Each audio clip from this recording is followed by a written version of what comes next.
बार बार repeat करके देख लीजिएगा, ठीक है। तो चलिए बढ़ते हैं यहाँ पे अपने पॉजिटिव निगेटिव सब पे बात करेंगे, लेकिन पहले हम पॉजिटिव वर्डों पे बात करेंगे। तो सब्सक्राइब कर लीजिएगा, जो लोग नए हैं अभी तक जुड़े नहीं होंगे तो सब्सक्राइब कर लीजिएगा। सब्सक्राइब के साथ साथ शेयर कर दीजिएगा अपने अपने दोस्तों के साथ, ताकि वो भी अच्छे से रिपीट करके जाएं, ताकि एग्जाम में एक भी नंबर आप लोगों का कम न हो पाए।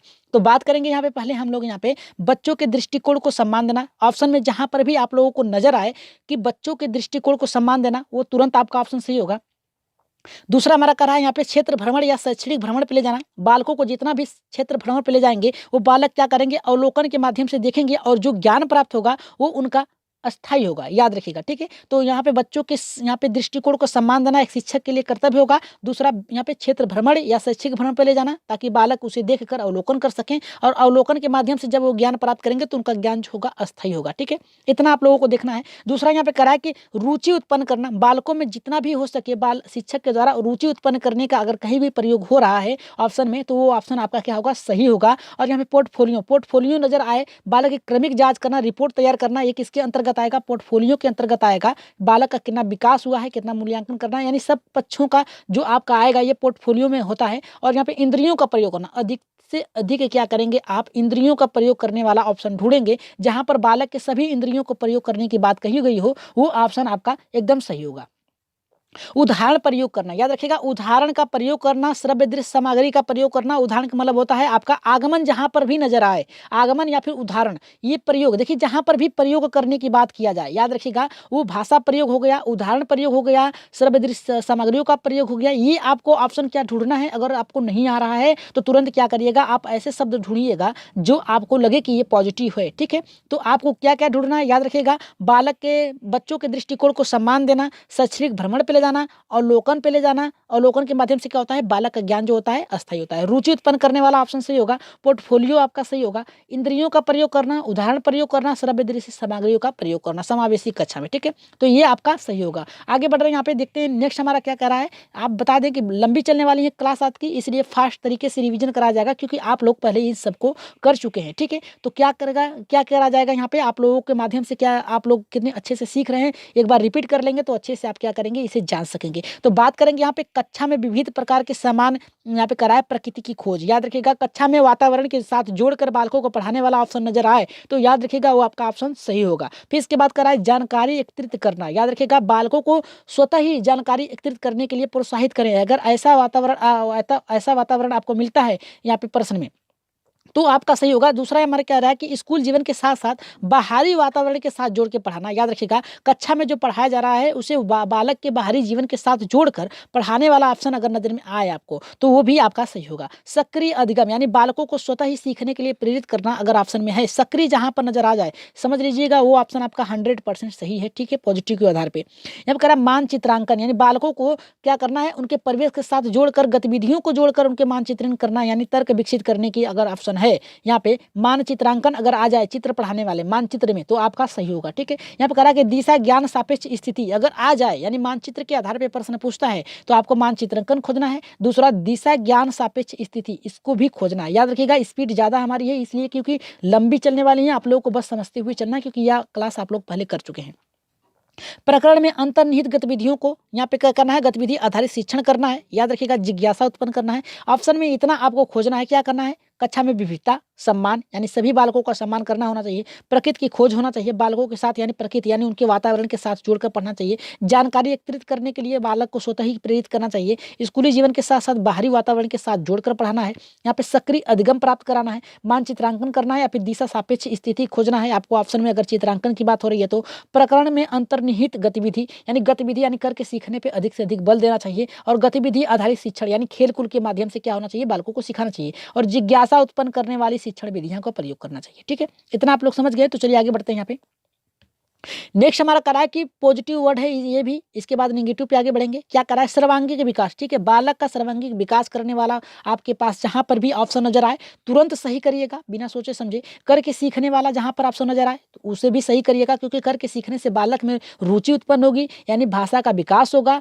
फिर क्या करेंगे, समाजीकरण का विकास होगा। फिर इसके बाद जो ज्ञान होगा वो तो प्रत्यक्ष होगा ही, साथ में अवलोकन भी करेंगे, ठीक है। यहाँ पे करा प्रोत्साहित करना भी आपका सही होगा, क्योंकि एक देखिए ऑप्शन में मिलता है आपको, एक प्रोत्साहित होता है, एक हतोत्साहित। हतोत्साहित जो होता है आप बालक को रोकते हैं, प्रोत्साहित जो होता है आपको बालक के लिए प्रेरित करते हैं सीखने के लिए। तो प्रोत्साहित करना, करके सीखना, सर्वांगीण विकास ऑप्शन में नजर आए तुरंत सही कर दीजिएगा।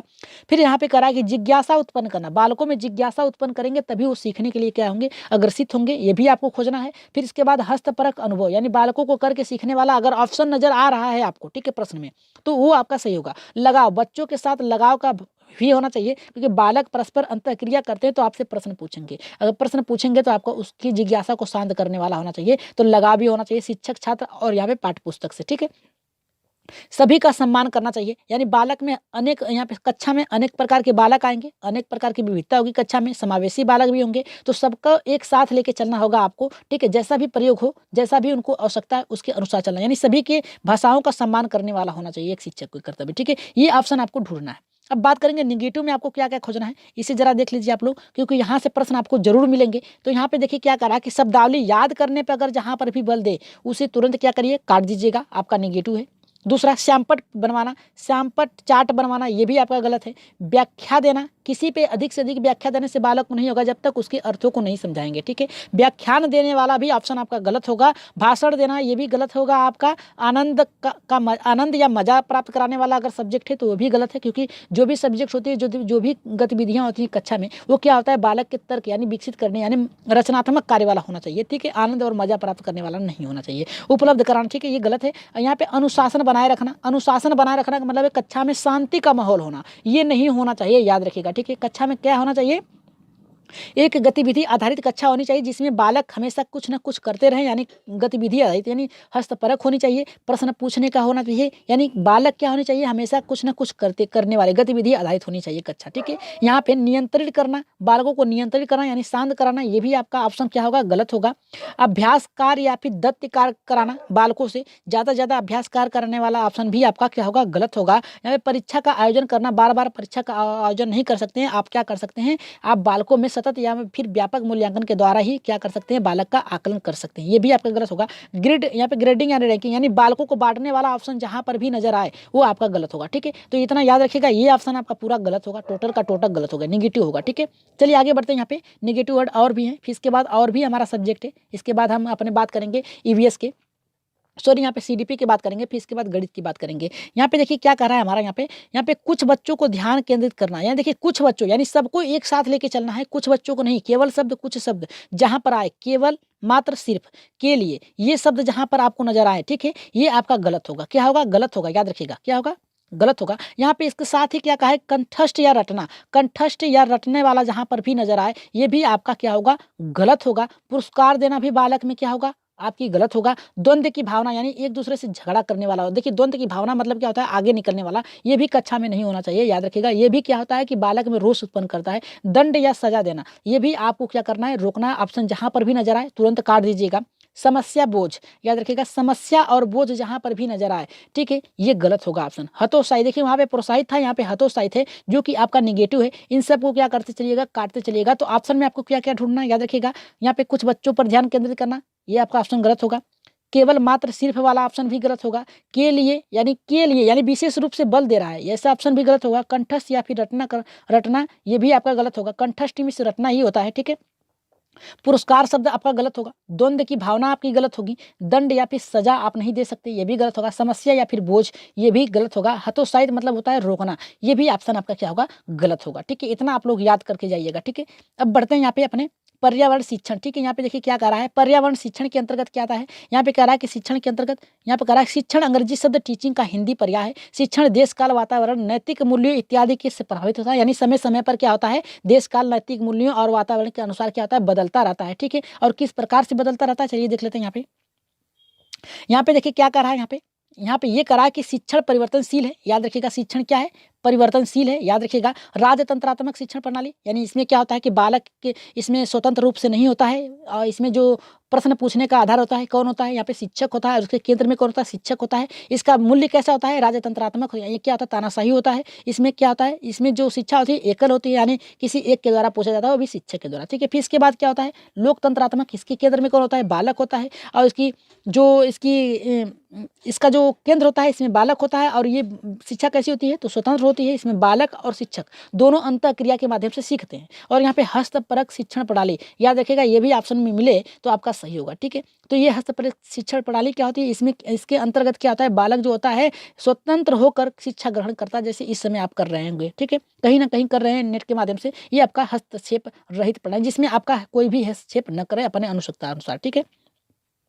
राजतंत्रात्मक शिक्षण प्रणाली के अंतर्गत क्या आता है, थोड़ा सा देख लीजिए। राजतंत्रात्मक शिक्षण प्रणाली के अंतर्गत आता है, यह शिक्षा की ऐसी प्रणाली है जिसमें शिक्षक ही क्रियाशील रहता है तथा वही जो ज्ञान दे। इसमें ये क्या होता है, विद्यार्थी निष्क्रिय रूप से यानी शून्य होता है, ठीक है। इसके मुख्य केंद्र में होता है कौन, शिक्षक होता है, ठीक है, याद रखिएगा। इसमें निष्क्रिय रूप से मूर्त रूप से क्या करता है, बालक सीखता है।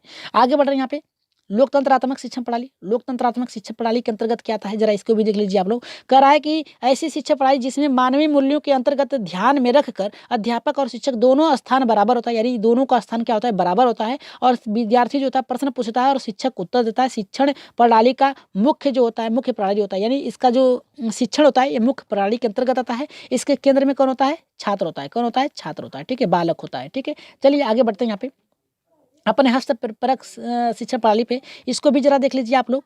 कह रहा है यहाँ पे कि ऐसी, ठीक है, यहाँ पे कह रहा है कि ऐसी प्रणाली है, यह ऐसी प्रणाली है जिसमें छात्रों के साथ मित्रवत व्यवहार किया जाता है। ऐसे शिक्षा प्रणाली में जिसमें बालक स्वतंत्र रूप से अपने रुचि का अनुसरण करता है, शिक्षण ग्रहण करता है, और शिक्षक एकमात्र मार्गदर्शक के रूप में होता है और हस्तक्षेप न करता। जैसे कि हम यहाँ पे कर रहे हैं, कोई भी आपको हस्तक्षेप नहीं कर रहे हैं। आपका मन करेगा तो देखेंगे, नहीं मन करेगा तो नहीं देखेंगे, ये आपके ऊपर निर्भर करता है। तो ये होता है स्वतंत्र रूप से, ठीक है। अब बात करेंगे यहाँ पे पर्यावरण शिक्षण। देखिए ये क्या है, इसकी बात थोड़ा सा देख लेंगे, फिर इसके बाद हम अपने टॉपिक्स पे अगले नेक्स्ट टैगवर्ड पे आगे बढ़ेंगे। कह रहा है कि पर्यावरण शिक्षण प्रकृति, वातावरण और मानवीय की क्रियाओं के बीच एक संबंध स्थापित करता है, ठीक है, दर्शाता है। यानी पर्यावरण और मानव के बीच संबंध स्थापित करता है, जिसे एक दूसरे के साथ क्या करते हैं, गतिशील होते हैं। पर्यावरण में रहकर पर्यावरण के कार्यों को सीख सकते हैं। पर्यावरण शिक्षण प्रकृति, सामाजिक, आर्थिक परिवेश विकसित करता है। सही एकदम है, ठीक है। आगे बढ़ने का समझ गए होंगे आप लोग। तो यहाँ पे एनसीएफ के कुछ यहाँ पे हैं, जरा इसको देख लीजिए, फिर इसके बाद हम बढ़ेंगे अपने टॉपिक्स पे। पर्यावरण शिक्षण बालकों को उनकी स्कूली जीवन के साथ बाहरी जीवन के साथ जोड़ने को कहता है,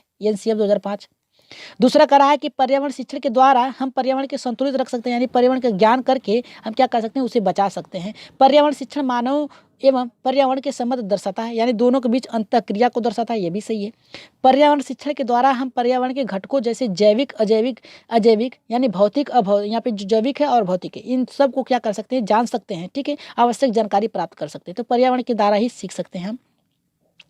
इसका आंसर दीजिए जल्दी से सभी लोग, इसका आंसर दीजिए, फिर इसके बाद हम अपने टॉपिक्स पे बढ़ते हैं। ये कह रहा है प्राथमिक कक्षा में पर्यावरण अध्ययन के लिए निम्नलिखित में से सभी समान उपागम का उपयोग यहाँ पे कह रहा है अनुपालन किया जा सकता है, केवल एक को छोड़कर। यहाँ पे कह रहा है कि मूर्त से अमूर्त, सरल से कठिन, स्थानीय से वैश्विक। यहाँ पे कह रहा है हमारा कि अमूर्त से यहाँ पे कह रहा है मूर्त। तो इसका राइट आंसर क्या होगा, जल्दी से कमेंट कर दीजिए सभी लोग, ठीक है, जल्दी से कमेंट करिए इसका। तो जिसका राइट आंसर किसके